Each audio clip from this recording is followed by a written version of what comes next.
أعوذ بالله من الشيطان الرجيم بسم الله الرحمن الرحيم الحمد لله والصلاة والسلام على سيدنا رسول الله وعلى آله وصحابته ومن اتبع هداه ربنا لا تجعلنا فتنة للقوم الظالمين ونجنا برحمتك من القوم الكافرين أما بعد فقال المصنف رحمه الله تعالى قال ومن صلى الظهر يوم الجمعة بغير عذر جاز ويكره Aslida cuma kunda cuma farz bo'lganlar, shartini to'ldirganlar cuma o'qish kerakdi.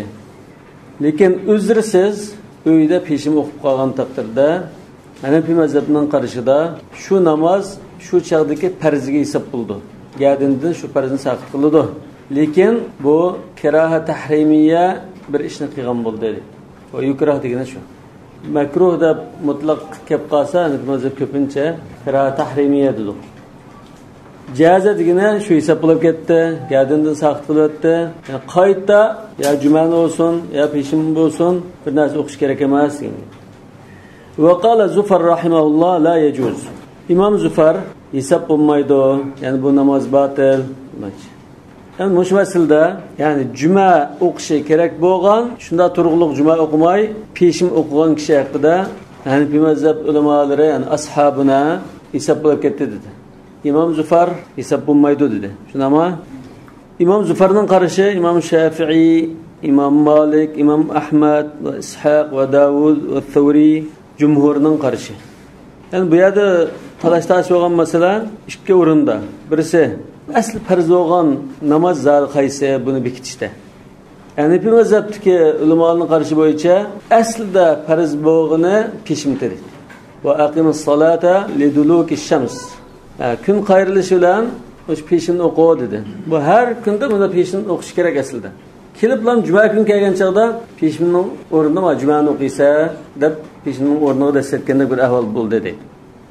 Yani ko'pchilik olimlar yo'qmi shu vaqtda o'qish kerak bo'lgani asli juma dedi. Asli juma. Yani juma o'qilmay qolsa uning o'rniga peshim dassaydi. Yani asli qasidda degan masala. İkinci mesele cuma o'qimay peshimni o'qib qolsa hisob bo'lamdi bo'lmamdi degan ma'azirqi biz kitobda bayon qilamiz. Yani bir mazhab aqimus salata liduluki shams degan oyatni dalil qilgan bo'lsa, jumhur ulamolar fas'au ila zikrillah degan oyatni dalil qilgan. Qala va asluhu al-ikhtilafu fi fard al-vaqt. Bu yerlik talash tortish nega ko'rib taqiladi desa, aslida mush vaqtda yani cuma kuni kun qayrilgandan keyin asr vaqti kirganga qadar mush oraliqda farz bo'lgani qaysi namoz degandagi talash tortishga berib taqiladi. Qala Abu Hanifata va Abu Yusuf rahimahumulloh va zuhr. Bu ikki imom aslida bu yerda farz bo'lgani peshinti. Lakin al-abda ma'murun bi isqatihi anhu bi ada' al-jum'a. Lekin banda jumani ado qilish orqali peshinni gadindan saqit qil deb buyurilgan dedi. Yani asli qoida peshin emas. Juma shunda bir juma kunga udil kelib qolganlik uchun peshinni qo'yibdi, jumani o'qi degandek bir buyruq bor. Va qala Muhammad wal jum'atu li'annahu ma'murun biha. İmam Muhammad shu vaqtning farzi juma debdi. Chunki fas'au ila zikrillah deb buyurdi. Wal fard wal ma'mur bihi. Ay buyurilgan narsa shu farz bo'ldi. وله أن يسقطه بالظهر الرخصة. Lekin farz bo'lgani juma bo'lsa, lekin jumani o'qimay peshim o'qib qolsang mayli bo'pti degan bir ruxsat bor edi. Undan keyin biz hozir İmam Muhammadning qarashini yani tasavvurni olsaqmi, İmam Abu Hanifaning, Abu Yusufning tasavvurini olsaqmi, buning natijasi o'xshash chiqadi. Yani hisob degan gap chiqadi. Lekin tahlil qilish usuli o'xshamadi. İmam Muhammadning birinchi tahlili shu. İkinci tahlili ve anhu yani İmam Muhammed degan yana bir rivoyatda undaq tahlil qilgan. Annal farda ahaduhuma la bi'ayni. Farz mush ikkisining biri, lekin muayyan ma'ud deyilmaymiz dedi. Ve yata'ayyanu bi adaihi. Ash banda qaysini qilsa, shuni qilishi bilan birisi muayyanlashib ketadi. Mesela kafaratni 3ga ixtiyoriy qo'yib qo'ygandek, banda birisini qilishi bilan gadindan saqit bo'lib ketdi deganga o'xshash. Li'anna ayyahuma adda saqata anhu al-fard. Chunki qaysi birini qilsa, gadindan farz saqit bo'lib ketadi. fadalla anna al-wajiba ahaduhuma. Bunda olgandikan bu ahvol vacib bo'lgani ash ikkisining biri deganni ko'rsatdi. İmam Muhammed'in kelgan ish xil tahlil va Shayxondan kelgan tahlil hammasi natijasi o'xshash. Ya'ni gadindan saq to'lab ketdi demoqchi. Va inda Zufar va jumhur ulamolarining nazarida val juma, ya'ni hozir bu juma kunida kun qayrilgandan keyin o'qish kerak bo'lgan namoz juma. Fas'au ila zikrillah degan bo'g'achqan. Va zuhru badalun anha fi haqqil ma'zur. Yani uzrlik bo'lib qolsa, pishin shu jumaning o'rnida turibdi. Li'annahu ma'murun bil jum'ati manhiyun anil zuhri. Chunki u jumaga buyurilgan, pishin o'qishdan cheklangan. Fi haqqi g'ayril ma'zur, albatta. Ma huwa zuhr badalun anha fi haqqil ma'zur dedi. Ya'ni bu uzrlik bo'lib qolgan ahvolda bunday, asli qoida qilish kerak bo'lgani shu juma. Hamda adras juma degan gapdan tatib ulab o'qsan, li'annahu ma'murun bil juma manhiyun anil zuhr. Fa idza fatatil juma, juma qo'ldan ketib qolsa, umira bil zuhr. Jumaga ulgurolmay qoldi masalan, yoki juma o'qishga shart to'shmay uzrlik sanalib uyda qolib qolgan holda peshin o'qiydi. Ya'ni bu yerda bir xil ixtiyoriy, xalsan uni qil, xalsan ma'ni o'qi deydigan, bunda bir ixtiyor qo'yib bergan ahvol yo'q. Cho'qim birisi qilishga buyurilgan ish ki uni hamda qo'ldan ketib qolib ulgurolmagan, o'qiyolmagan ahvolda andin peshin o'qiydi. Ve hada ayatul badaliye. Bu şu pishinning jumaning o'rniga dasaydiganligining alomati shu. Yani ixtiyoriy degan bir ahvol yo'q. Bu jumhurninki tahlili. Walana yani dalilul ashab anna at-taklifa ya'tamidu al-qudra. Bandiga ibodat ishlarini taklif qilish buning qurbatiga bog'liq ish. Wal abdu inma yaqdiru ala ada'i adh-dhuhri bi nafsihi dun al-jum'a. Yani banda pishinni o'zi qara qilib bilan o'qiydi, o'qiyaoladigan namoz shu. Lekin juma unda o'qiolmaydi. Chunki jumaninki nurg'un shartlari va boshqalar bilan chetish tarafi bor. Li'annaha tatawaqqafu ala shara'ita tata'allaqu bi ikhtiyaril ghayr. Boshqalarni yig'ilib, imomdan birisini tanlab, sultonning ruxsat qilib, shu o'rinda Misr bo'lish kerak. Nurg'un shartlar bo'lsa, andin o'qiyolaydi. Lekin peshinni o'z qo'pab bilan o'qiyolaydi. ولهذا لو فاتته الجمعة أمر بقضاء الظهر للجمعة. Şuna cuma qıldan ketib qalsa, cuma o'qing deb buyurilmaydi, pishin o'qing deb buyurildi. Chunki jumaning sharti ko'p bo'lg'achqa. Wa yajuzu an yakuna al-fardu az-zuhra. Biz degandek, bu yerda farz bo'lgani pishin bo'lishi mumkin. Ya'ni juma emas, pishin bo'lishi mumkin. Pishin bo'lib, lekin va yu'maru bi taqdim g'ayri. Asla farzi peshin, lekin bir ahvol bo'lg'achqa, ya'ni kun juma bo'lg'achqa, alohida bir kun bo'lg'achqa, bugun peshin o'rniga juma o'qigan deb odatdan sirt. Bunda bir alohida ahvol bo'lg'achqa buyurilgan bo'lishi mumkin. Ka inja'il g'ariqi akhir al-vaqti qabla as-salah. Buning dalili qiyos, xuddi namozning vaqti chiqishga 5 minut ya 10 minut qolgan bo'lsa, shu holat biz namoz o'qishimiz farz bo'lib ketdi-ku. Hanifiy mazhabda namoz farz bo'lib ketgan chaq oxir vaqt. Shu chaq zot o'qimasang bo'lmaydi. Lekin dastlabki vaqtda asal kechiktirsang mayli degan azochilik bor. Yani mush chaqda biz namozni o'qiylik deb quloqqa qal deb tursak, biraylar g'arq bo'lib ketib bordi. Ya bir ushaqolli bijadan tushib ketgili qopti, ya mashina basvag'il qopti. Bunda bir ahvol bo'lsa, biz namozni qo'yib turib, insonni qutqizishga yugurdik. Ma peshin juma masalasi asli peshinni o'qish kerak bo'lgan namoz. Lekin ya bir alohida ahvol bo'lg'achqa, ma peshinni qo'yib turgan juma o'qigan degandi. Namoz o'qib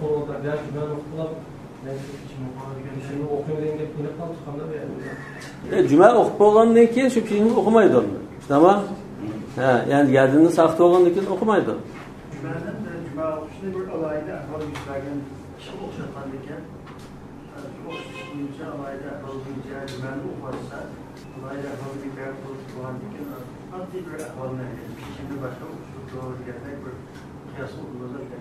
Yo'q, bunda qiyos qilsa, shu chaqda ashadam namozni o'qiyagan bo'lsa, namoz joyida bo'lib, gardini saq bo'lamdi, bo'libdi. Lekin sen namozni qo'yib qilsang bo'lmamdi deb tapmalarni pishiraysiz, nima? Davranırken namaz bo'ldi deydi bu. Namaz bo'ldi. Lekin ma jiddiroq ishni qilishing kerak-da aslan. Avlaviyya masalasi soatda degan tarafdan sen makruh ish qilding. Masala shu. Qala fa in sha'a an yusalli al-jum'ata ba'da zalika batalat zuhruhu bis-sa'i. Juma farz bo'lgan uzrsiz kishi uyda peshinni o'qidi, jumaga chiqmaydi. Peshin o'qib bo'lib, imom xutbasida o'tirib jumaga chiqayya deb jumaga minibdi. İmam Abu Hanifa rahmetullahi alayhining qarashida jumaga shunda minish bilan uyda o'qigan peshin bekavlab ketdi deydi. Va qala sahiban la tabtulu ma lam yadkhul ma'al imam. İmam bilan billa jumaga turgan chaqda ondan buning uyda o'qigan peshimi bekavlab ketdi. Ya'ni quloqqa qilib turgan chaqda ham ondan bekavladi. Lekin masjidga mangan chaqda bekavlab ketmaydi. Balki bu masjid ketib o'tib, keyin bormay uyga qaytib chiqishi mumkin. Ana peshim o'qib qolgan kim bo'ldi yerda. Mushu qarash, ya'ni sohibanning qarashi Imom Shafiy rahmatullohi alayhining qarashi shu. Li'anna as-sa'ya shartun ka satr al-awra. Chunki sa'i qilish, ya'ni bu sohibanning tahlili, sa'i qilish va tahorat qilish bu namozning mohiyatining bir qismi emas, namozning sirtidagi bir shartlar edi. Undaqqa namoz quloq qaqsa, jumaga tutish qildi bu, jumaga kirdi deb, peshim bekavldi dedi. İmam Abu Hanifa rahmetullahi alayhining tahlili anna as-sa'ya min fara'idil jum'ati va khasa'isiha lil amr. Jumaga sa'i qilish jumaning farzlarining bir qismi, namozning ruku sajdalaridek ayrılmaz bir qismi deydi. Va khasa'isiha lil amr. Ash oyatda fas'au ila zikrillah degan bo'g'achqa jumaga xas bir farz ish mavjud deydi. Aksicha 5 vaqt namozda buning ta'tiri bor. 5 vaqt namozda sa'i qilish bo'lmaydi. İza ataytumus salata fa'tuha wa antum tamshun wa la ta'tuha wa antum tas'un wa alaykum as-sakinatu wal waqar kama adraktum fasallu wa ma fatakum faqdu. Degan bo'g'achqa sa'i qilmang degan bir nima bor. Ham jumada sa'i qilib aldirab mangla degan bo'lgan ekan, bu jumaning aloyidligi. Jumaning aloyid bir farzidek bo'g'achqa, jumaning mohiyatiga ayrılmaz bir parçadan ibaret bo'ldi. Vel-ishtighalu bi fara'idil jum'atil muxtassati biha yubtilu az-zuhra kat-tahrima. Endi jumaninki jumaga xos farzlardan birisi bilan mashg'ul bo'lash peshimni bekor qiladi. Xuddi mana hozir peshim o'qigan niyatidan yanab rafd qilib uni jumaga niyat qilib o'qigan bilan o'xshash. Kat-tahrima mavazir qiyosga iborat, bu sahibanga ilzom qilmoqchi bo'lgan qiyos. Çünkü sahiban quloq qaqiblan jumaga tursa, peshini bekavldi. Undan shu sa'yimo quloq qaqishdan ilgirki ash quloq qaqish o'xshash bir parchasi jumaning. Ya'ni sa'i qilish uchun peshimni tashlab juma namoziga tutishib ketgandek bo'ldi. Shunga jumaning oldidagi yana bir xos faoliyatlardan birisi xutba o'qishdi.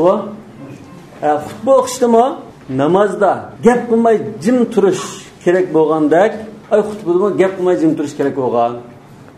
Bu jihatdan sa'i shu jumaniki alohida bir farz parchalardan birisi dedi. Qala va yukrahu li ashabil a'zari an yusallu az-zuhra yawm al-jum'ati jama'atan fil Misr.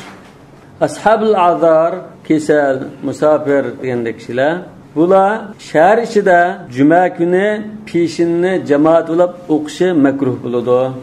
Li'anna fihi ikhlalan bil jum'a. Chunki bunda o'qigan ahvolda juma kundagi musulmonlarningki faoliyatini igizbas qilib bo'lib qoladi deydi. Bir qalaymiqanchilik bo'lib qoldi. Farubbama yaqtadi bihim g'ayruhum, balki ularga juma farz bo'lgan kishilar iqtido qilishi mumkin, juma o'qitga o'xshaydi deb.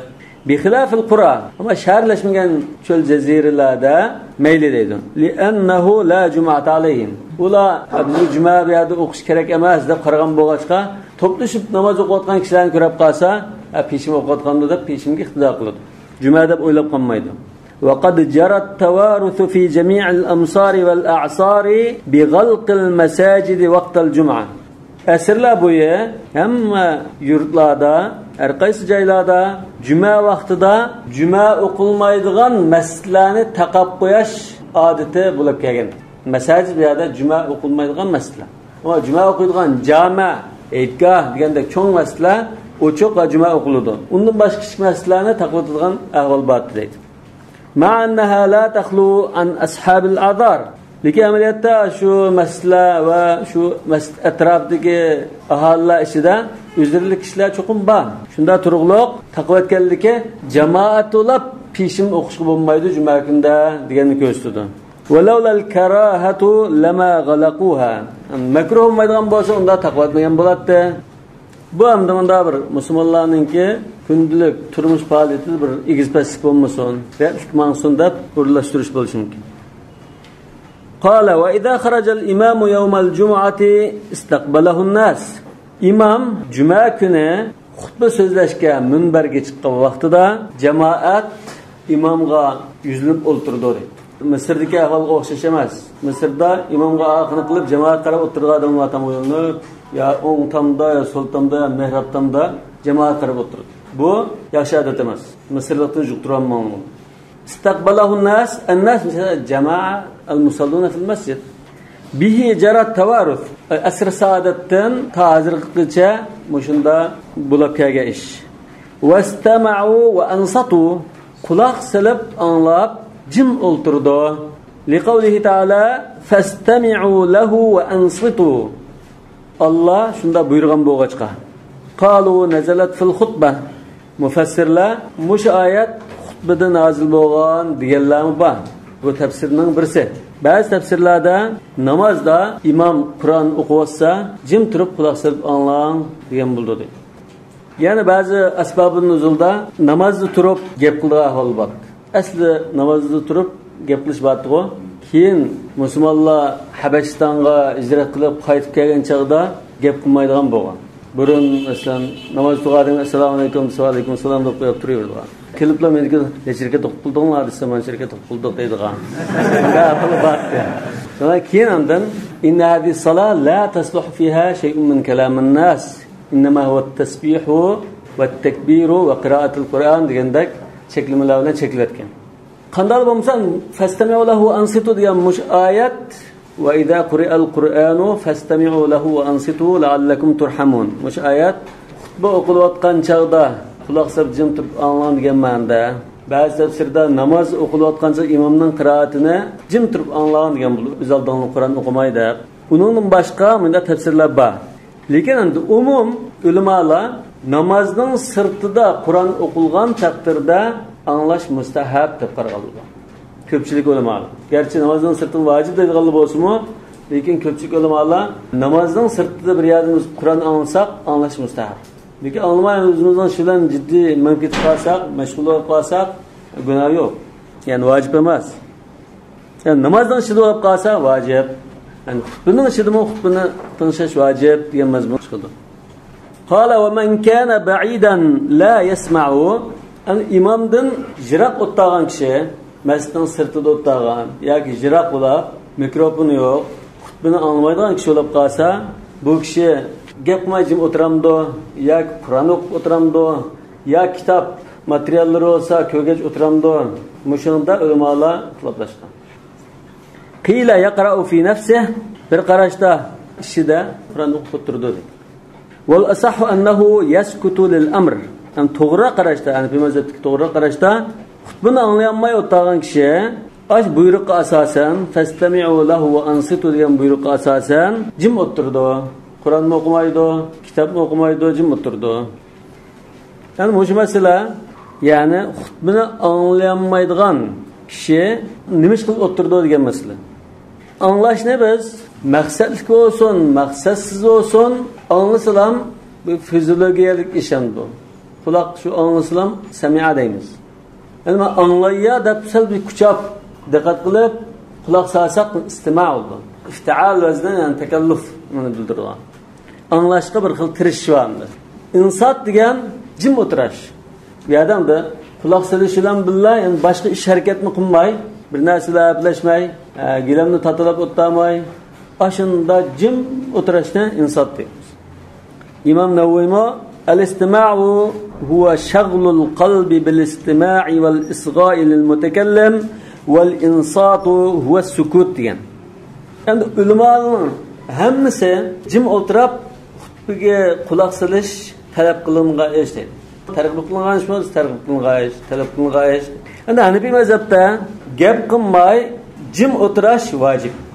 Shunga sen Turkiya bizning diyorida bu xutba o'qilgan chaqda zodi tim tashlab ketadi. İmam Malik ve Ahmed'nin nazarida shunda gap so'z qilish harom, insat vojib, jim o'tirsa deydi. İmam Shafi'i jadid qarashida gap so'z qilish harom bo'lib kelmaydi, lekin insat sunnat mustahab ish. Davud Zahiri'nin qarashi shu. Hem bir yerde ikinci talaşta çoğun mesela, birincisi aşının hükmü, ikincisi yani hutba anlamayan kişinin neymiş kılıp ottası olduğu diyemiz. Maktabda düzgü.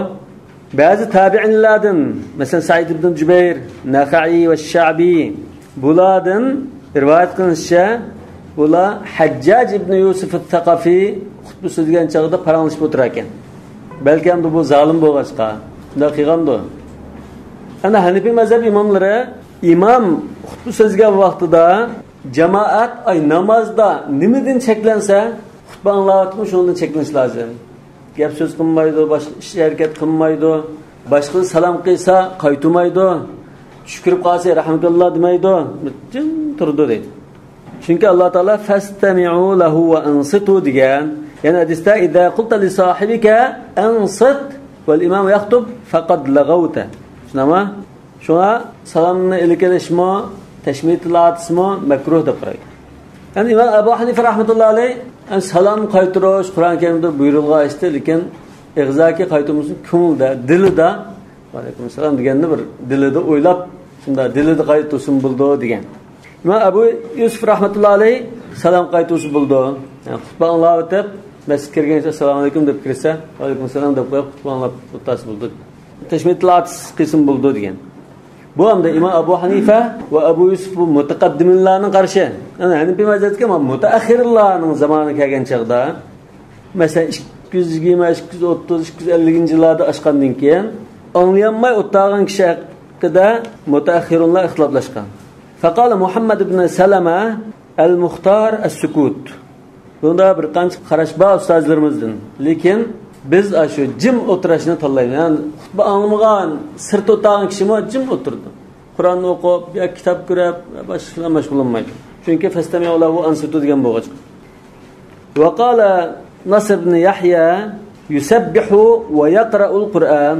Tasbih aytib yoki Qur'on tilovat qilib o'ttas bo'ldi dedi. Bu shu tasbih aytib Qur'on tilovat qilib o'ttas bo'ldi degan qarash Imom Shafi'ning qarashi. İlgirki sukut qilib o'tirish İmam Shafi'ning ba'zi shogirdlari tanlagan qarash. Lekin gap so'z qilsa bo'lmaydi debamiz bak. Gerçi onun haramlıqı ya makruhluğu ixtilof bo'lsa-mu, gap qilishga bo'lmaydi. Çünkü anda şu hadisning sharhida "İza qulta li sahibika ansit faqat lagawta" degan. Bu hadisda lagawta degan so'zni juma namozini bika qilyapti degan ma'noda deb sharhlagan ulamo bor. Laga degan amaldan qoldiryapti. Algha deymiz-ku. Ilgha al-hajz aslan. Wal asahhu annahu yaskutu lil amr. Ash muxtar degan Muhammad ibn Salama tanlagan qarash ashu al-asah Hanefi mazhabda. Anlamay o'tgan odammi, anglayanmagan odammi jim o'tirdi. Lekin endi aslida juma namoziga burun berishga ahamiyat bildirish lozim. Chunki shu hadisda birinchi soatda borgan kishi tugar, ikkinchi soatda kala, uchinchi soatda qo'y, to'rtinchi soatda to'xo, beshinchi soatda quchqach yoki tuxum dedi-ku.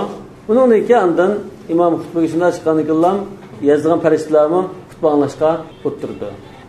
Undan keyin mikrofon bo'lmagan masjidlarda burroq berib, oldiroq o'tirib imomning xutbasini anglay oladigan yerga erishish uchun burun berish lozim. Qala va tukrahu as-salatu wal imam yaxtubu. Imam xutba so'zlayotgan chaqda namoz o'qish makruh, nafl namoz bo'lsin, tahiyatul masjid bo'lsin yoki sunnat namoz bo'lsin, namoz o'qish makruh. Li'anna al-wajib al-istima'u. Chunki vojib bo'lgan bu yerda oyatga asosan fastami'u lahu va ansitu degan bo'lg'achqa quloq solib tinshash vojib bu yerda. Wa li qawlihi sallallohu alayhi vasallam idza kharaja al-imamu fala salata wa la kalam. Imom minbarga so'zlash uchun chiqqan chaqda namoz o'qishim yo'q, gap so'z qilishim yo'q degan mush hadisga asosan. Yani bu hadis senecatın aciz. Lekin sahaba ve tabi'inlardan bu mazmundaki sözler kelgan. Bu meselede biz burunma bir to'xtalgan. Yani tahiyyatul masjid o'qish masalasida to'xtalgan. Yani mushqarash İmam Ebu Hanife rahmetullahi aleyhi'nin qarashi ve Hanefi mazhabining qarashi bu İmam Malikning mu Layth, Thawri ve cumhur salafi ve tabi'in muşlarning hammasining qarashi. Yani ulamolar hozir ikkiga bo'linib ketdi desak, birisini cumhur degi bo'lmaydi hamda. Bir qismi xutba so'zlayotgan chaqda namoz o'qishga bo'lmaydi dedi. Mushqarash Hazreti Ömer, Osman, Ali radhiyallohu anhulardan ve başka tabi'inlardan kelgan qarash. Bularning dalili fastami'u lahu va ansitu degan buyruq. Bu buyruq vojiblikni bildirdi. Nahotki bir vojib bir ish tursa, sen sünnet bilan yoki nafl bilan mashg'ul bo'lsan bo'lmaydi degan. Yani İmam Şafii ve Ahmed ve İshaq ve muhaddislerinin köpçülüğü tutkan qarash ennehu iza dakhalal cami'a vel imamu yaxtubu yustahabbu lahu an yusalliya rak'atayn tahiyyatal masjid ve yukrahul julusu qabla an yusalliyahuma ve yustahabbu an yetajawwaza fihima liyasma'al khutbah. Xutba o'qilayotgan chaqda masjidga kirgan kishi chaqqarroq 2 rakat tahiyyatul masjid o'qib, undan keyin xutbaning davomida anglashga o'ltirdi deydi. لقوله صلى الله عليه وسلم إذا دخل أحدكم المسجد والإمام يخطب فليركع ركعتين وليتجوز فيهما. Bu seyyediz. Yani bir mazhabtiler bu hadisga qarta bazı javoblarni bergan. İlgari biz buni to'xtalgan. Masalan, biz mush hadisni va Sulayk al-G'atfanining hadisini ammasımızda bizningki uzrimiz bor. Birinchidan oyatda va ansitu deb aniq buyurdi. Undan keyin boshqa farz bilan mashg'ul bo'lishga bo'lmaydi. Tahiyatul masjid farz emas. Yana idza qulta li sahibika ansit faqad lagawta deb ansit degan so'z jim o'tda. Bunda qilma degan so'z amr ma'ruf va nahy anil munkar turug'liq. Amr ma'ruf va nahy anil munkar mushunda bir vojib ishni qilmaysa deganligi, sünnet başka işlemi qilmaysan deganlikdan iborat dedi. Yani Sulayk al-G'atfanininkini tahlil qilishda Rasululloh sollallohu alayhi vasallam o namozni o'qib bo'lgan qadar saqlab turgan xutba so'zlamay, Darqutni shunday rivoyat qilgan. Yana bir qarashda bu xutbaga tutish qilishdan ilgirki bo'lgan xutba o'qiy deb turgan vaqtda kirgan chaqda namoz o'qidi. Shunga Imom Nasai buni bab-us salat qabla al-xutba deb bab qo'yib shu babda rivoyat qilgan va undan boshqa shunda tahlillarni qildi. Yana xutba degan namoz hisoblandi. Yani peshimning 2 rakatning o'rniga dasida emasmi? Ya'ni shu xutba so'zlayotgan chaqda shu xutbadan anglab o'tmagan kishi xuddi imom rukuga ketib qolsa, imom bilan birga ruku qilmay boshqa bir o'zaldiq namoz o'qigan kishiga o'xshash dedi. Ondan biz o'tganki bablarda Hanefi mazhab tayangan bir hadisni ekelgan. Abu Davud rivoyat qilgan sahih bir hadisni. İsnadi bormi? Anna rajulan takhatta riqaban nasi wan nabiy sallallohu alayhi vasallam yaxtubu faqala lahu ijlis faqad adayta. Bu Abu Davud rivoyat qilgan sahih hadis. Bu yerda 2 rakat namoz o'qi deb buyurmadi degan. Hanefi mazhabning bir dalili mush qarashiga salaf solihlardan kelgan rivoyatlar.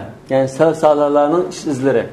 Bularning istilol qilish usuli bu xutba so'zlayotgan chaqda tahiyatul masjid o'qimaslik Xulafa Raşidin ve salaf solihlarning zamoni keng taqilgan, shunda tunib ketgan bir ish deydi. Mesela İbn Shihab dedi, "Xurujul imam yaqta'us salat ve kalamuhu yaqta'ul kalam." Yani Sa'laba ibn Abi Malik radıyallahu anhu dedi, "Kan Umar radıyallahu anhu iza kharaja lil khutbati ansatna." Bunu İbn Abi Şeybe rivayet qilgan. Yani İmam Tahavi sahih sanad bilan rivayet qilishcha Sa'laba ibn Abi Malik radıyallahu anhu dedi, "İnne culusal imami alal minbari yaqta'us salat." Qadi Ayyad dedi, "Kana Abu Bakr ve Umar ve Osman yemna'una minas salati 'inda'l khutbah." Yana an Abi Sa'id al-Khudri yerfa'uhu la tusallu wal imam yakhutub. Yana ankara Umar ala Osman fi terkihi al-ghusla. Hazreti Osman, Hazreti Ömer xutbasida atgan chaqda aldirab kirib keldi jumaga. Lekin nimada kechib kelsa degandan men bir ish bilan mashg'uldim, shu azonni anglablam, tartiblam keldimsa, tartiblam keldimmi? Juyinib kelmay degan.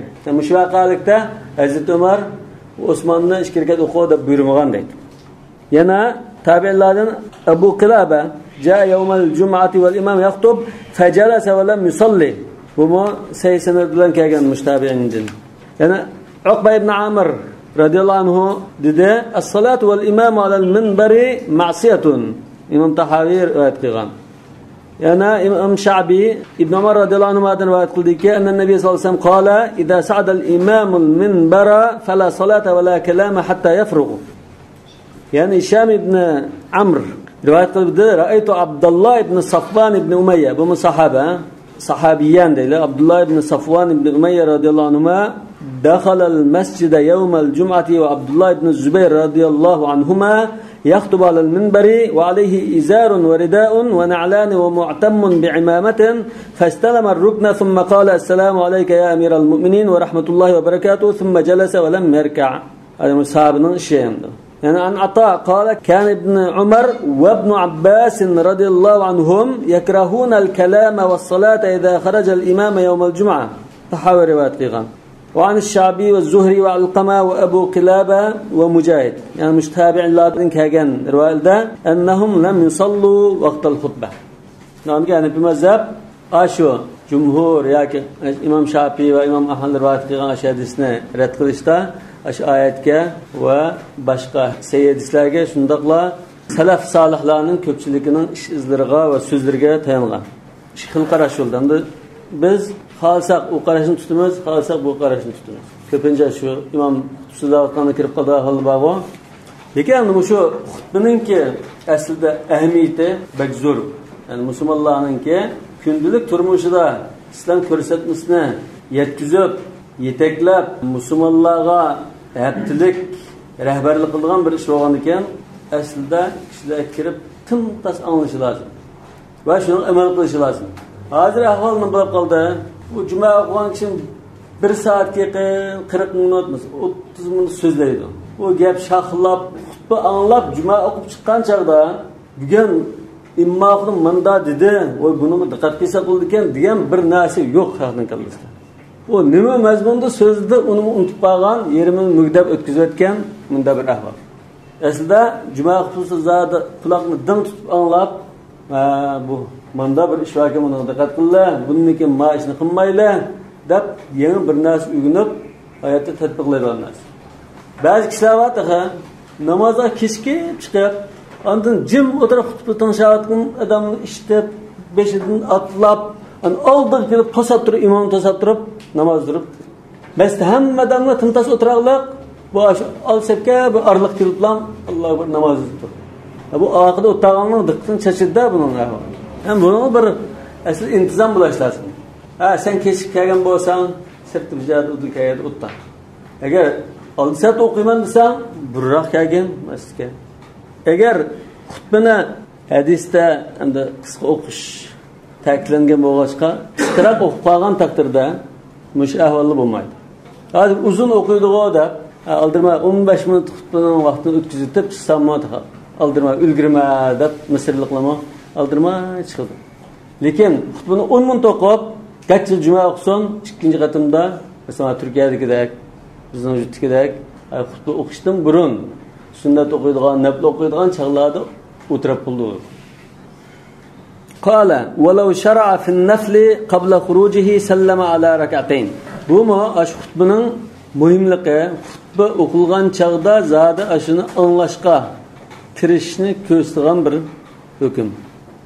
İmam xutbaga chiqishdan burun, vaqt bor hozir xutba o'qimaydi deb nafl namozga ya tahiyatul masjid quloq qoqqan bo'lsa, 2 rakat o'qib bo'lguncha imom hozir xutbaga chiqdi. Allohu akbar deb imom xutbaga chiqqan chaqda o'qildi, azon chiqdimi? Chiqqaniga biz qachchida 2 rakat qilib bo'g'utimiz zaman bo'ldi qilamiz. Muhim bo'lgan xutba anglash. Fa in kana shar'a fi ash-shaf' ath-thani atammahu. Endi 3-chi rakatga tutish qilib qolgan bo'lsa, imom xutbaga chiqqan chaqda uni chaqarroq to'liqlaydi. وَلَوْ كَانَ شَرَعَ فِي الْأَرْبَعِ قَبْلَ الْجُمْعَةِ أَتَمَّهَا Cuma namazının aldıda, Hanefi mezhebinin karşıda 4 rekat sünnet okuşba. Pişimge okşaş. Navanken pişimnin aldıdaki sünnetke okşaş, Cuma'nın aldıdaki 4 rekat sünnetke kulak kıqıp bağlan takdirde 4 rekatın tuluq okutudu. قال وإذا أذن الأذان الأول توجهوا إلى الجمعة birinci azan okulgan çağda Cuma'ga yüzlenidu. Bu anda koça ve bazalda sohbet kılan, başka işler bilan meşgul olup işlerini, tirikçilik işlerini kılayotgan Cuma vakti kelsa barli deb tuğan jamoat. Hem bizninki şu 1 saat tuga 2 saat kala degan aşı hadisni Cuma'ga burun berishning fazilatini bayon qilgan hadisni tahlil qilishimiz olimlarning nusxalaridan o'xshamaydi. Bunu bazı alimlar azan to'lan, birinci azan to'langandan keyin birinci saat dedigini azan to'lanmas, dastlabki 5 minutda bag'ini tuga. İkinci 5 minut bag'ini kala, üçüncü 5 minutda bag'ini qo'y deb bunda birdamlik vaqtni 1 saat deb tushunsa, shunda 5 darajalik lahzalar chiqadi. Yani bazı ulamalar birinci saat dedigini bomdatdan keyingi, yani kun chiqqandan keyingi birinci saat davomida gün çıqqandan keyin saat 6'da gün çıkdı desek, mesela 6 ile 7'nin aralığı 1. saat. Damdatqa 6 ile 7'nin aralığında berip masjidda o'tirgan kishi tugi taqdim qilgan bo'ldi. 7 ile 8'nin aralığında kala, 8 ile 9'ning aralığında qo'y, 9 ile 10'ning aralığında toqa, 10 ile 11'ning aralığında quchqach yoki tuxum. Ayında tahlil qilsak, fazilatli ahvol, ashunda jiq savobga erishma, fazilatga erishma deb burun chiri boshqa ish yo'q. Asha o'tirib, zikr tasbih aytib, namozni saqlab o'tirgan kishilar.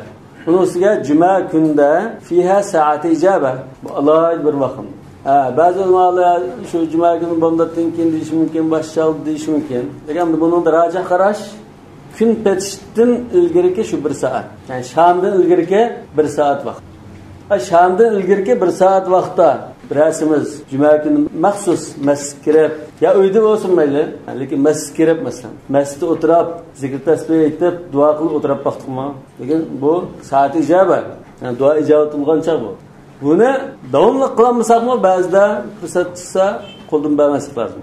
Salaf solihlardan Cuma kunida kun petishda ilgari chaqlarda maxsus o'tirib zikr qilganlar bordi. Başka imandachilik, başka birisi kirib parang soqaman desa unmaydigan. Meningma kursimni qo'limdan ketkizatma deb men o'tirib oldim. Birinci azan to'langandan keyin shu azanni anglagan aman jumaga sa'i qilishga boshlaydi. Ya ayyuhallazina amanu idza nudiya lis-salati min yawmil jum'ati fas'au ila zikrillah. Jumaga azan o'qildi, jumaga mangdi. وإذا صعد الإمام المنبر جلس وأذن المؤذنون İmam minberge chiqib o'tgandan keyin maznaqunum azan to'laydi.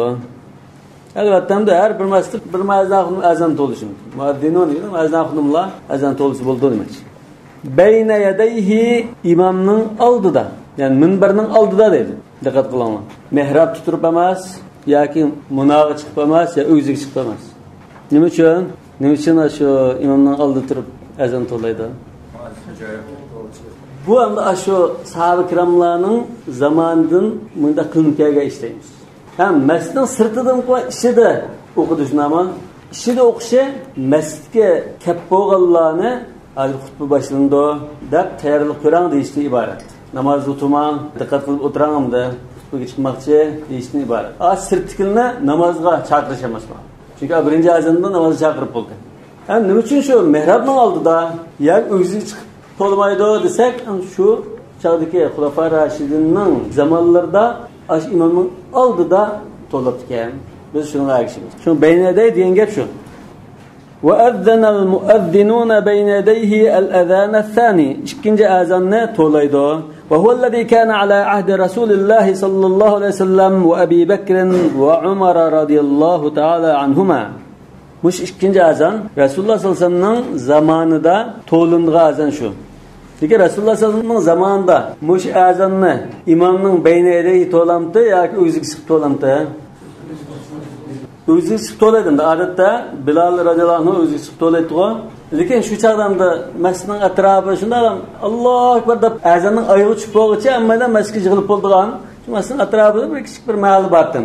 Lekin shahar kelib ketgandan keyin Hazrat Osmon tartib bo'yicha birinchi azonni paydo qildi. فلما كان زمن عثمان رضي الله عنه وكثر الناس وتباعدت المنازل زاد مؤذنا آخر يؤذن قبل جلوسه على المنبر. Osman radıyallahu anh'ın zamanı bo'lgan chaqda, kishilar ko'payib ketgan chaqda, uy turalg'illarimo masjiddan jiraqlab ketgan chaqda, ikkinchi bir maznaqnimni bekitib, minbarga o'ltirishidan burun azon to'laydiganga o'rlashtirgan edi. Shundan ekan, aslida Rasululloh sollallohu alayhi vasallam zamonida bir azon to'laydi. Hazrat Osman radıyallahu anh'ın zamanı kelgan chaqda, boshda bir azon to'lab, kishilar namoz qilinglar deb burroq bir namoz aydab, keyin minbarga chiqadigan chaqda bir azon to'lashga o'rlashtirgan. Yani Rasululloh sollallohu alayhi vasallam zamonidagi azon to'lash vaqti shu minbarga chiqadigan chaqdagi shu azon shutdi. Fa iza nazala aqama. İmam minbardan tushgan chaqda takbir tushirdi. Aqama deb bir chikit qo'ydi. Aqama deb bir chikit qo'yib, bir to'xtatib, uningdan keyin maktab degini as-sani va huwa al-mu'tabar debdi. To'g'risi fathani val mu'tabar. Undan keyin ikkinchisi val mu'tabaru fi vujubis sa'i va tarkil bay'. Shu azonni anglasak, ondan jumaga menish vojib bo'lgan Rasululloh sollallohu alayhi vasallam zamonidagi shu birinchi azon shu dedi. Shu birdan bir azon shu dedi. Shu azonni anglagan chaqda namoz bilish vojib va so'l satni qo'yish vojib dedi. وقيل الأصح أنه الأول. Ya birinci azan şu hesap buldu. Yani şu birinci azanın anlağı vaktimizde sol setini koyup cümleye meniş vacip buldu. İza vaqa ba'da zeval. Elbette şu azan gün qayrılgandan keyin cümlenin vakti kirgandan keyin o'qilgan bo'lsa, birinci azanın algan chaqdilar cümleye meniş lazım. Ya bu azanni Hazrat Osman paydo qilgan Rasulullohning zamonidagi shu hurmatul bay' vujubus sa'i bo'lgan azan shu imom minbarga chiqadigan chaqda o'qilgan azanni hali so'lsa tiqilib mansaqni buldi desa bo'lmaydi. Nima uchun esa li itlaqi qawlihi ta'ala idza nudiya lis-salati.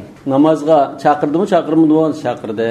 Undan keyin shu birinchi azan bilan so'lsatni qo'yib jumaga menib ketamiz. Qala fa idza atamma al-khutbata aqamu. Yani xutbadan tamamlab bo'lgan chaqda maznaqning takbir tushirdi, namozga turdi. Bu ham juma o'qish qoidasini bayon qildi. Lekin hozir hammadan soat bor, namoz vaqtini hammasi bilib keldi, soat mancha o'tgan chaqda o'qiydi deb. Bunisi mikrofon bor. Bunda ahvol bo'lsa, Hazrat Osman o'ylagan o chaqdagi diqqat qilgan ishlar bo'lmagan ekan. Hali kep bulanmaydı, kechikib qoladi. Degan ish bo'lmaganki, hozir Hazrat Osman paydo qilgan azonni elitib, Rasululloh sollallohu alayhi vasallam zamoniga bir azonni qo'yib qo'ysak bo'ladimi? Misrda ba'zi masjidlarda bir azon o'qiydi. Ba'zi masjidda mihrab esamaydi. Buni masalan bir kichik bilan tamam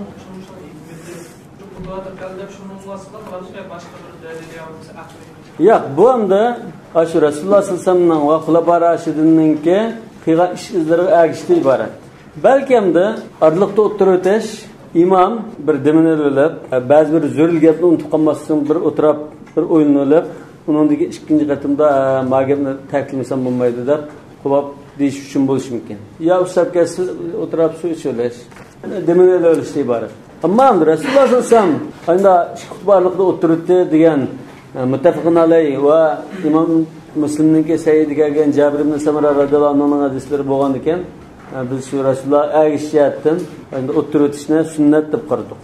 Şafiyning o'zi 4-5 ming talab qilib qo'ysa, ular har birisiga qo'yadi, ikkisini qo'shganda ajdan o'qus bo'ladi.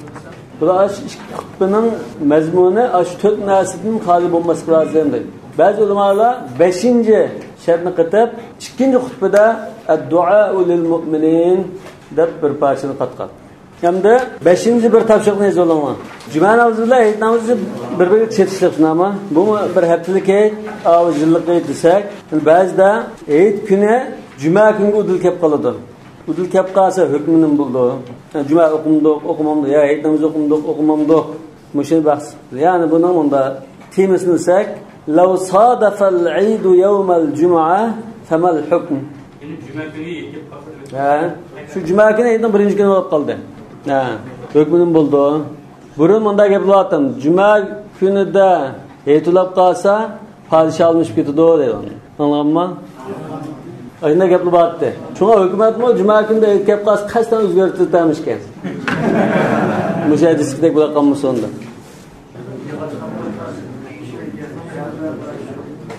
Ha, aslida shunga bu topshiriq berishni o'ylagandim, lekin o'tgan bir qitim deb o'tdik-ku.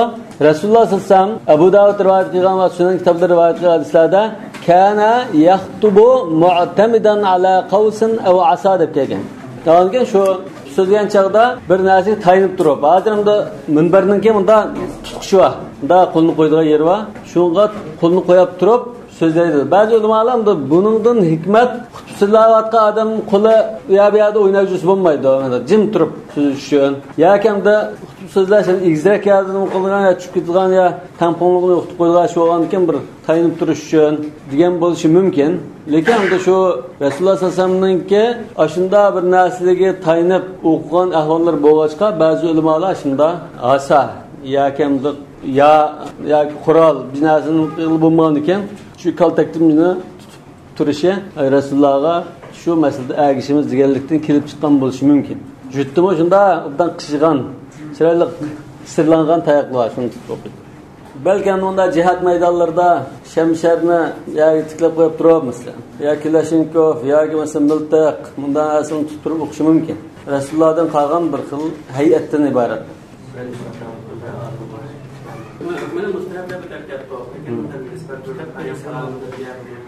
Cumaga shart bekitamasmi bular?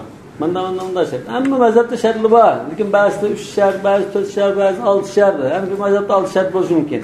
Shu shartlardan biri topilmay qolsa, ko'ngil xotirjam bo'lolmay, bu juma joy bo'lganmi, bo'lmaganmi deb ko'ngil xotirjamlantirish uchun keynidan peshma o'qitilish bor. Masalan, Shafiy mazhabidan bormish. Ehtiyot etsin. Mesela bola bir şehirde bir mescitte cuma okuşu var dedi o Hanefi mezhebinden. Şafii mezhebinden de var ki ikinci katada okuyan mescidlerdekinin kabul bulmaya kalan mı gider? Mesela Suriye'deki Şeyh Buti Cuma'nı bir okutayıp onunkin peşini yani cemaatla okutaymış. Bu açıdan da ihtiyat tarafını bekirarak tutup hatircem bulanmaya kalanının bir karşı. Bizden değerimizde ihtiyat için okumuşsun bulduğudur. Cuma hesap. Cuma qilish uchun ilgirki xulafaning va imomlarimizning ruxsi hisob qilishadi. Hozir bu kishga ega deb qilinsa qo'y. Lekin biraylan to'l xotirjam bo'lanmay o'qisa ixtiyoriy.